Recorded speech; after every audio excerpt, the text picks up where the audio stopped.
Mumbai Indians ঈশান কিষানকে ছেড়ে দিয়ে কি বড় বোল্ড-রায়না করেছে। এই ঈশান কিষান আজকে সানরাইজ হায়দ্রাবাদের হয়ে ডেবিউট ম্যাচে রাজস্থান রয়্যালসের বিপক্ষে একটি জোড়ো সেঞ্চুরি করেন।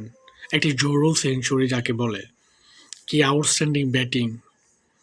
ঈশান Kishan, remember the name. IPL ইতিহাসে নিজের সবচেয়ে বাজে দিনটি দেখে ফেলেছে জফরা আর্চার, যিনি কিনা সবচেয়ে বাজে একটি স্পেল করেছেন, যেখানে তিনি ৪ ওভার বল করেছেন, দিয়েছেন ৭৬ রান বিনা উইকেটে।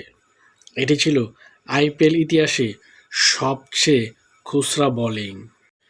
এক ম্যাচে আমরা আজকে অনেক কিছুই দেখে ফেলেছি। ঈশান কিষান, তাবিজ হেডদের ঝড়ো ব্যাটিং এবং সেই সাথে জফরা আর্চারের খুব বাজে বোলিং এবং সানরাইজ হায়দ্রাবাদ একটি দুর্দান্ত ম্যাচ জিতে গিয়েছে রাজস্থান রয়্যালসের বিপক্ষে। What a outstanding match! এবারে আইপিএলে প্রথম ম্যাচেই ধরা খেয়েছে রোহিত শর্মা। সিএসকের বিপক্ষে প্রথম ম্যাচে মাত্র ১৬ রানে আউট হয়েছেন দ্য হিটম্যান খ্যাত ভারতীয় অধিনায়ক।